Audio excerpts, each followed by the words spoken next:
दिवाकरो नित्यं वर्चस्वी धूमकेतनः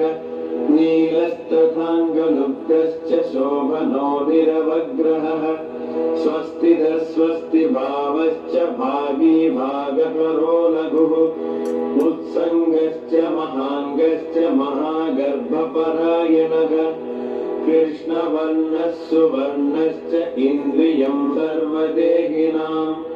महापादो महाहस्तो महाकायो महायशाः